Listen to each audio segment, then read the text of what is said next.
नमस्ते अरुणाचल। सीधी तरीके से on demand of autonomous region के मुद्दे पे मैं अपनी कुछ बातें रखना चाहती हूँ ताकि अरुणाचल के हर वर्ग के लोगों को इस विषय को समझने में आसानी हो।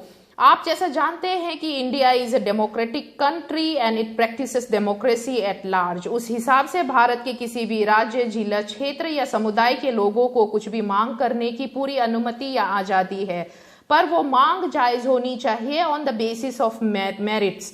Number 1, Arunachal Pradesh 6 schedule of constitution के अंदर नहीं आता है। अगर आप ऑटोनॉमस रीजन क्लेम करते हो और या फिर डिमांड करते हो तो सबसे पहले आपको अरुणाचल प्रदेश को 6 शेड्यूल ऑफ कॉन्स्टिट्यूशन के अंदर लाना पड़ेगा। अदरवाइज ऐसा कोई प्रोविजन नहीं है कि आप ऑटोनॉमस रीजन क्लेम कर सकते हो।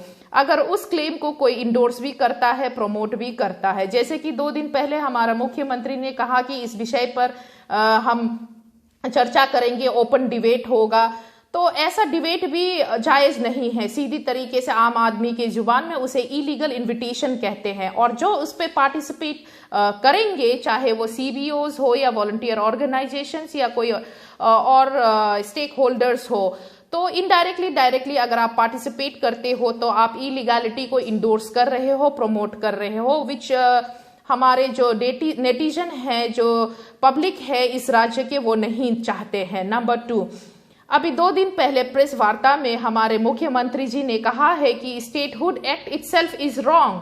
तो अगर statehood act itself is wrong तो फिर आपका मुख्यमंत्री बनना भी गलत है, क्योंकि उसी एक्ट से हमारे प्रदेश का क्रिएशन हुआ और ये जो मुख्यमंत्री का पोस्ट भी ऑब्वियसली क्रिएट हुआ है।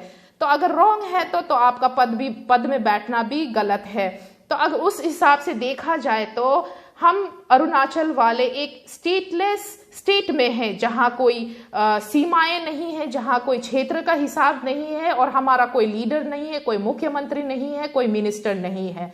नंबर 3, ये जो ऑटोनॉमस रीजन क्लेम कर रहे हैं उन कमिटियों ने कहा है कि हमारा डिमांड है कि ऑटोनॉमस रीजन देना चाहिए, नहीं तो हम बॉयकॉट करेंगे पंचायत इलेक्शन को। आपको ये सिंपल सी बात समझ में आनी चाहिए कि ठीक है, मांग करना हर किसी का हक है, कल नहीं तो आज कुछ ना कुछ मांगे आती रहेंगे और कुछ ना कुछ पूरा होगा, कुछ ना कुछ पूरा नहीं होगा।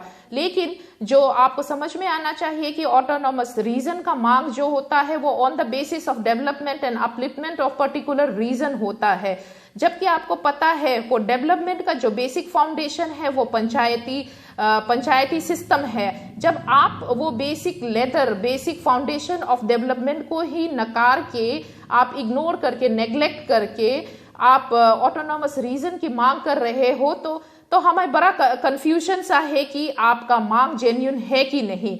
नंबर 4, जब किसी भी चीज की मांग होती है तो उसकी कोई कमेटी होती है, कोई ग्रुप होता है, कोई समुदाय होता है, वो आगे से चलकर आकर अपना मांग करती है। तो इस ऑटोनॉमस रीजन के मांग में अभी फिलहाल हमने कोई कमेटी मेंबर को तो देखा नहीं, but on behalf of that हमारे मुख्यमंत्री ने जरूर ये मांग को लोगों के, अरुणाचल प्रदेश के लोगों के सामने में रखा है। अब हमें समझ में नहीं रहा है कि ये मुख्यमंत्री इस स्टेट अरुणाचल का है या फिर उन कमिटियों क्या है, या फिर हमारा मुख्यमंत्री ही खुद उन कमिटी मेंबर के साथ है।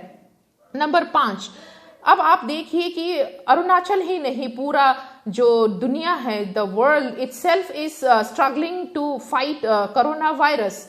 तो ऐसे समय में, ऐसे महामारी के समय में, जहां हर कोई इस महामारी से बचने के लिए कोशिश कर रहे हैं, एंड प्लस अरुणाचल जैसा स्टेट जहां पे नेचुरल कैलामिटी से ऑलरेडी परेशान है लोग, कहीं तो फ्लड, बाढ़ आई है, कहीं तो लैंडस्लाइड हुआ है, जिसके कारण बहुत सारा घर परिवार लोग मर गए हैं, डूब गए हैं, किसानों की खेत नष्ट हो गई है। वहां आप ये जायज समय नहीं है कि आप वहां एक नाजायज मांग को प्रमोट करें या फिर उनका कोई प्रपोजल रखें।